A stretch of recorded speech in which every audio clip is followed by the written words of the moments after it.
Hello guys, welcome back to Kavya's YouTube channel. ಇನ್ನು ಯಾರ್ಯಾರು ನಮ್ಮ ಚಾನಲ್ಗೆ ಸಬ್ಸ್ಕ್ರೈಬ್ ಆಗಿಲ್ವೋ ಅವರೆಲ್ಲ ಸಬ್ಸ್ಕ್ರೈಬ್ ಆಗಿ ತಪ್ಪದೆ ಪಕ್ಕದಲ್ಲಿರೋ ಬೆಲ್ಲೈಕನ್ನ ಕ್ಲಿಕ್ ಮಾಡಿ, ಲೈಕ್ ಮಾಡಿ, ಶೇರ್ ಮಾಡಿ, ಕಮೆಂಟ್ ಮಾಡಿ ಅಂತ ಹೇಳ್ತಾ ಬನ್ನಿ ಇವತ್ತಿನ ವಿಡಿಯೋನ ಸ್ಟಾರ್ಟ್ ಮಾಡೋಣ. ಇವತ್ತು ನಾನು ಮಾಡ್ತಾ ಇರೋ ವಿಡಿಯೋ ಬಂದು ಕಲರ್ಸ್ ಕನ್ನಡದಲ್ಲಿ ಪ್ರಸಾರವಾಗುತ್ತಿರುವ ಬಿಗ್ ಬಾಸ್ ಸೀಸನ್ 11ನ ವಿನ್ನರ್ ಯಾರಾಗ್ತಾರೆ ಅಂತ ನೋಡೋಣ. ನೀವು ಕಾಯ್ತಾ ಇದ್ದೀರಾ ಬಿಗ್ ಬಾಸ್ ಸೀಸನ್ 11ನ ವಿನ್ನರ್ ಯಾರಾಗ್ತಾರೆ ಮತ್ತು ರನ್ನರ್ ಅಪ್ ಯಾರಾಗ್ತಾರೆ ಅಂತ ಹೇಳಿ. ಕಿಚ್ಚ ಸುದೀಪ್ ಅವರು ತುಂಬಾ ಚೆನ್ನಾಗಿ ಈ ಕಾರ್ಯಕ್ರಮನ ನಡೆಸ್ಕೊಡ್ತಾ ಇದ್ದಾರೆ. ಇದೇ ಸೀಸನ್ ಲಾಸ್ಟ್ ಅಂತ ಹೇಳ್ತಾ ಇದ್ದಾರೆ. ನೋಡಬೇಕು, ನೆಕ್ಸ್ಟ್ ಸೀಸನ್ನಲ್ಲಿ ಅವರು ಇರಲ್ಲ ಅಂತ ಅನಿಸುತ್ತೆ. ಬನ್ನಿ ಇವಾಗ ಕಂಟೆಸ್ಟೆಂಟ್ಗಳು ಯಾವ ರೀತಿ ಆಟ ಆಡಿದ್ದಾರೆ ಅಂತ ನೋಡೋಣ. ಇವಾಗ ಬಿಗ್ ಬಾಸ್ ಮನೆಗೆ ಫಸ್ಟ್ ಎಂಟ್ರಿ ಕೊಟ್ಟಿದ್ದು ಬಂದು ಕಂಟೆಸ್ಟೆಂಟ್ ನಂಬರ್ 1 ಭವ್ಯ ಅವರೇ. ತುಂಬ ಚೆನ್ನಾಗಿ ಆಟ ಆಡಿದ್ದಾರೆ. ಸ್ಪೋರ್ಟ್ಸ್ ವಿಷಯದಲ್ಲಿ ಅಂತೂ ಹೋದರೆ ತುಂಬ ಚೆನ್ನಾಗಿ ಎಲ್ಲನೂ ಸಹ ಅಷ್ಟೇ ಚೆನ್ನಾಗಿ ಆಡ್ತಾಯಿದ್ರು. ಗಂಡಸರಿಗಂತೂ ಸಿಕ್ಕಾಪಟ್ಟೆ ಫೈಟ್ ಕೊಟ್ಟಿದ್ದಾರೆ. ಹಾಗೆ ಬಿಂದಾಸ್ ಹುಡುಗಿ ಭವ್ಯ ಅಂತಲೇ ಹೇಳ್ಬೋದು. ಬಿಗ್ ಬಾಸ್ ಮನೆಯಲ್ಲಿ ಸಿಕ್ಕಾಪಟ್ಟೆ ಆ್ಯಕ್ಟಿವ್ ಆಗಿರ್ತಾಯಿದ್ರು. ಯಾವುದೇ ಗೇಮ್ ಕೊಟ್ಟರು ತುಂಬ ಚೆನ್ನಾಗಿ ಆಡ್ತಾಯಿದ್ರು. ಬಿಗ್ ಬಾಸ್ ಮನೆಗೆ ಬರೋ ಮುಂಚೆ ಇವರು ಗೀತಾ ಸೀರಿಯಲಲ್ಲಿ ಆ್ಯಕ್ಟ್ ಮಾಡ್ತಾಯಿದ್ರು. ಆ ಸೀರಿಯಲಲ್ಲೂ ಸಹ ಇವ್ರದ್ದು ನೇಮು ಫೇಮು ಸೂಪರ್ ಆಗಿತ್ತು. ನೆಕ್ಸ್ಟ್ ಕಂಟೆಸ್ಟೆಂಟ್ ಬಂದು ತ್ರಿವಿಕ್ರಮ್. ಇವರು 9th ಕಂಟೆಸ್ಟೆಂಟ್ ಆಗಿ ಬಿಗ್ ಬಾಸ್ ಮನೆಗೆ ಎಂಟ್ರಿ ಕೊಟ್ಟರು. ಇವ್ರು ಬಂದು ಪದ್ಮಾವತಿ ಸೀರಿಯಲಲ್ಲಿ ಇವರು ಆ್ಯಕ್ಟ್ ಮಾಡ್ತಾಯಿದ್ರು. ಅಲ್ಲಿ ಕಿರುತೆರೆ ನಟರಾಗಿ ಇವರು ನೆಕ್ಸ್ಟ್ ಬಿಗ್ ಬಾಸ್ ಮನೆಗೆ ಕಾಲಿಟ್ಟಿದ್ದಾರೆ. ಒಂದು ಒಳ್ಳೆ ಪ್ರತಿಭೆ ಮತ್ತು ತುಂಬ ಚೆನ್ನಾಗಿ ಯಾವುದೇ ಗೇಮ್ಸ್ ಕೊಟ್ಟರೂ ಸಹ ಅಷ್ಟೇ ಎಫರ್ಟ್ ಹಾಕಿ ತುಂಬ ಚೆನ್ನಾಗಿ ಇವರು ಗೇಮ್ಸ್ಗಳನ್ನ ಆಡಿದ್ದಾರೆ.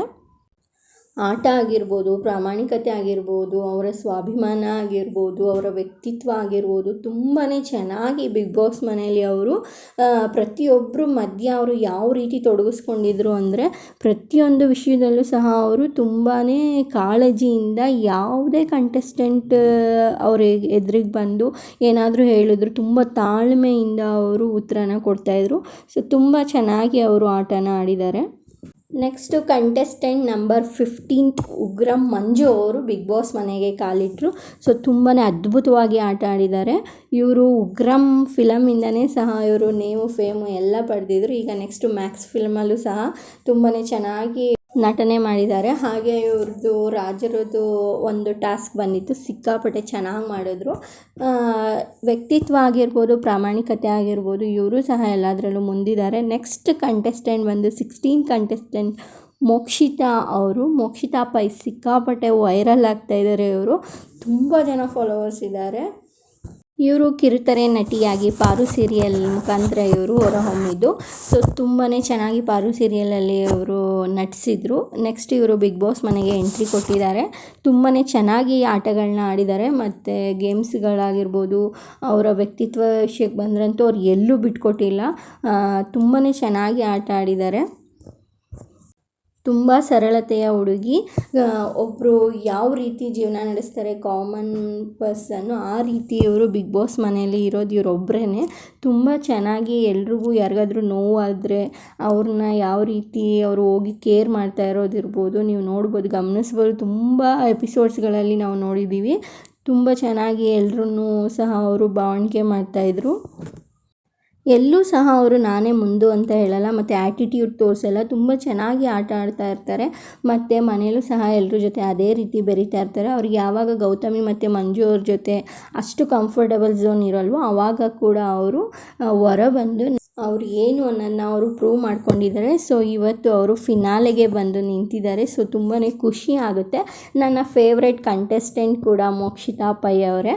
ಹಾಗಾಗಿ ನಾನು ಸ್ವಲ್ಪ ಜಾಸ್ತಿ ಅವ್ರ ಬಗ್ಗೆ ಮಾತಾಡಿದೆ. ನೆಕ್ಸ್ಟು ವೈಲ್ಡ್ ಕಾರ್ಡ್ ಎಂಟ್ರಿಯಾಗಿ ಬಂದಿದ್ದು ನೋಡಪ್ಪ, ಈ ರಜತ್ ಕಿಶನ್ ಸಿಕ್ಕಾಪಟ್ಟೆ ಧೂಳು ಎಬ್ಸಿದ್ದಾರೆ. ಬಿಗ್ ಬಾಸ್ ಮನೆಯಲ್ಲಂತೂ ಯಾರು ಇಷ್ಟು ಚೆನ್ನಾಗಿ ಆ ಸ್ಟೇಜ್ನ ಬಳಸ್ಕೊಂಡಿರಲಿಲ್ಲ. ನಿಜವಾದ ಎಂಟರ್ಟೈನ್ಮೆಂಟ್ ಸ್ಟಾರ್ಟ್ ಆಗಿದ್ದೆ ರಜತ್ ಬಂದಾಗ. ಅವ್ರು 50 days ಕಂಪ್ಲೀಟ್ ಆದಮೇಲೆ ಬಂದ್ರೂ ಸಹ ಅಷ್ಟೇ ಚೆನ್ನಾಗಿ ಪರ್ಫಾರ್ಮೆನ್ಸ್ ಮಾಡಿದ್ರು. ಹೊರಗಡೆ ಇವ್ರನ್ನ ರಜತ್ ಅಲಿಯಾಸ್ ಬುಜ್ಜಿ ಅಂತಲೂ ಸಹ ಕರೀತಾರೆ.